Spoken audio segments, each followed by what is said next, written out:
10년 전 자녀의 결혼식에서 기쁨의 눈물을 흘리며 쥐어주셨던 그 돈이 10년 뒤 당신 가족에게 세금 폭탄이 되어 돌아올 수 있다면 믿으시겠습니까? 오늘은 서랍 깊숙한 곳에 넣어둔 차용증 한 장이 어떻게 휴지 조각이 되고 평생 모은 돈이 순식간에 가산세까지 붙은 세금으로 변해버리는지 그 뼈아픈 현실에 대해 이야기하려 합니다. 잠시 후 국세청 조사관 앞에서 아무 말도 하지 못했던 한 아버지의 이야기를 통해 우리가 무엇을 놓치고 있었는지 낱낱이 파헤쳐 보겠습니다. 50대 후반의 김민준 부장님은 누구보다 성실한 가장이었습니다. 10년 전 하나뿐인 아들이 결혼할 때 그는 평생 모은 적금을 깨 3억 원을 아파트 자금으로 보태주었습니다. 물론 그냥 주진 않았습니다. 인터넷을 뒤져 차용증, 양식을 찾아냈고 아들과 나란히 앉아 도장까지 찍었습니다. 가족끼리인데 이 정도면 형식은 갖춘 거지. 그는 그렇게 생각하며 차용증을 서류 봉투에 넣어 서랍 깊숙이 보관했습니다. 그렇게 10년이라는 세월이 흘렀습니다. 어느 날 아들에게서 다급한 전화 한 통이 걸려왔습니다. 국세청에서 날아온 우편물 때문이었습니다. 봉투에는 자금 출처 조사에 대한 사전 통지 라는 글자가 선명하게 찍혀 있었습니다. 김민준 부장님은 아들을 안심시켰습니다. 걱정 마라. 우리에겐 차용증이 있지 않으냐. 며칠 후 세무조사관 앞에 앉은 아들은 먼지 쌓인 그 차용증을 당당하게 제출했습니다. 하지만 조사관의 질문은 예상과 달랐습니다. 네, 계약서는 잘 봤습니다. 그래서 지난 120개월 동안 이자는 어떻게 주고받으셨습니까? 원금 상환 내역은 어디에 있죠? 순간 부자의 머릿속은 하얗게 비었습니다. 명절에 두둑이 챙겨드렸던 용돈, 가끔 외식하며 냈던 식사비 외에 계약서에 적힌 대로 매달 정기적으로 이자를 송금한 기록도 원금을 갚아나간 흔적도 없었기 때문입니다. 결과는 참혹했습니다. 국세청은 이 3억 원을 빌려준 돈, 즉 채무가 아닌 그냥 준 돈, 즉 증여로 판단했습니다. 결국 아들은 본래 냈어야 할 증여세에 그동안 신고하지 않은 것에 대한 무거운 가산세까지 더해 수천만 원의 세금 폭탄을 맞게 되었습니다. 이것은 어느 한 사람의 불운한 이야기가 아닙니다. 최근 한 세무 전문 채널에서 다룬 실제 사례처럼 차용증이라는 종이 한 장만 믿고 있다가 뒤늦게 후회하는 경우가 비일비재합니다. 국세청은 원칙적으로 부모와 자식 간의 돈거래를 순수한 채무 관계로 보지 않습니다. 증여로 추정하고 시작하기 때문에 증여가 아니라는 사실을 우리 스스로가 명백하게 입증해야만 합니다. 우리는 집 사줄 형편까지는 안 되니 괜찮다 고 생각하신다면 안타깝게도 지금은 그 생각 역시 위험할 수 있습니다. 최근 한 일간지 보도에 따르면 과거 강남의 고가 아파트에 집중되던 부동산 관련 세무조사가 이제 금액이나 지역에 상관없이 급증하고 있다고 합니다. 더욱 충격적인 것은 과거에는 사회통념상 문제 삼지 않던 전세 보증금 지원까지 세무조사 대상이 되는 사례가 속출하고 있다는 점입니다. 국가의 세수 부족 등의 여러 배경 속에서 국세청의 자금 추적 시스템은 자녀의 소득 규모와 친인척 간의 현금 흐름을 그물망처럼 촘촘하게 들여다보고 있습니다. 이제는 명백해졌습니다. 매매 자금이든 전세금이든 사업 자금이든 부모와 자식 간의 의미 있는 돈거래는 모두 잠재적 세무조사 대상이 되었다는 냉정한 현실을 우리는 똑바로 마주해야 합니다.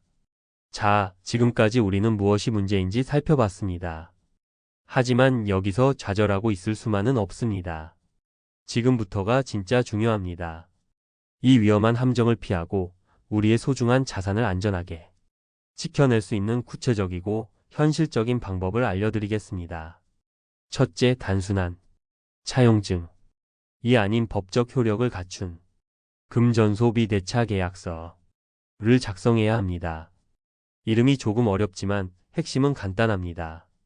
이 계약서에는 반드시 3가지 요소가 숫자로 명확하게 적혀 있어야 합니다. 첫째, 빌리는 정확한 금액. 둘째, 이자율은 연 몇 %인지.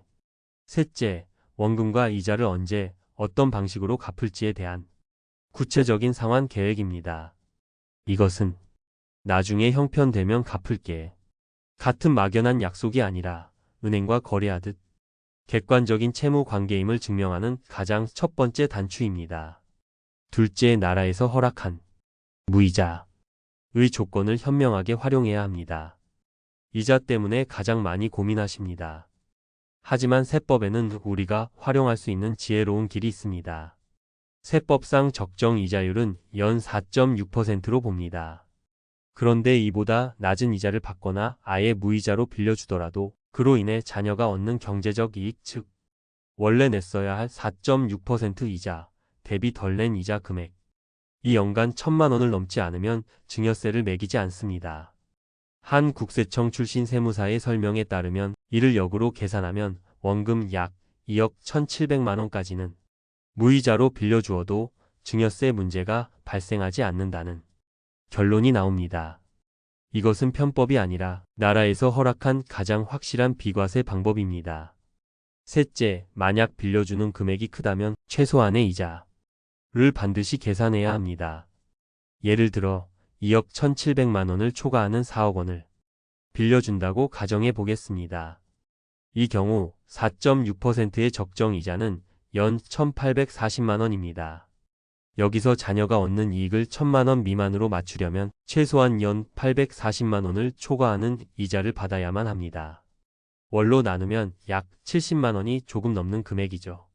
즉, 연 이자율을 최소 2.1% 이상으로 설정하고 그 이자를 매달 실제로 주고받아야만 증여세라는 그림자에서 완전히 벗어날 수 있습니다. 이 간단한 계산 하나가 훗날 날아올 수천만 원의 고지서를 막아줍니다. 넷째, 작성한 계약서에 생명을 불어넣는 두 가지 행동이 필요합니다. 완벽하게 계약서를 썼다고 해도 몇 년 뒤 세무조사를 받을 때 이거 혹시 조사 통보받고 급하게 만드신 것 아닙니까? 라는 의심을 살 수 있습니다. 이러한 의심을 원천 차단하는 가장 확실한 방법이 있습니다. 한 상속 전문 변호사가 강조하는 두 가지 방법인데 첫째는 계약서 작성 후 공증사무소에서 공증을 받는 것이고 둘째는 우체국을 통해 내용 증명을 보내 확정일자를 받아두는 것입니다.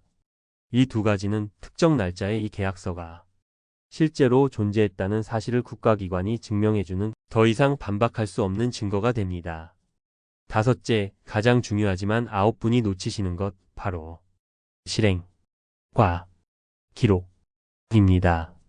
지금까지의 모든 준비는 이 마지막 단계가 없다면 아무 소용이 없습니다.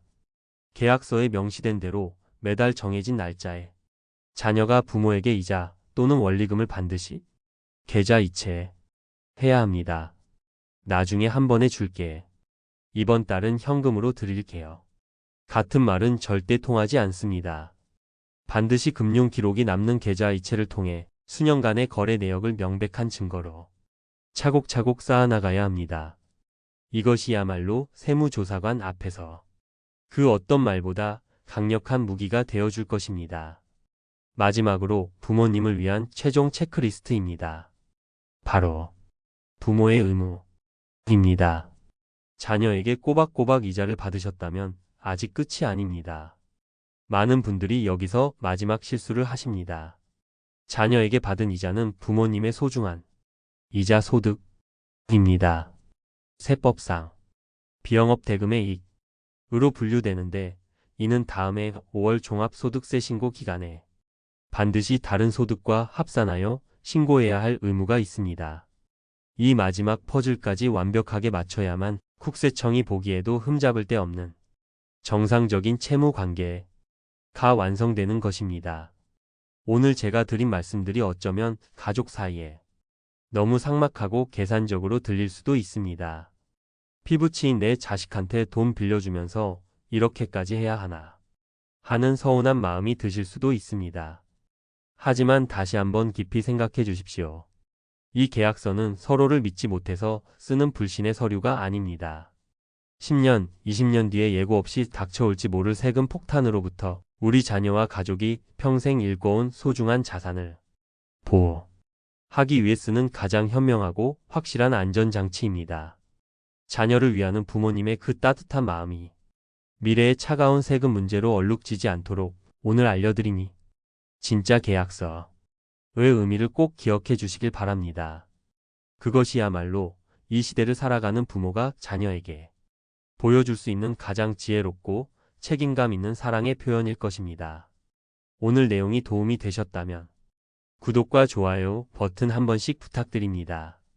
그리고 비슷한 고민을 하고 계시거나 궁금한 점이 있으시다면 댓글로 여러분의 소중한 의견을 남겨주세요. 저희가 함께 고민하고 길을 찾아가겠습니다. 감사합니다.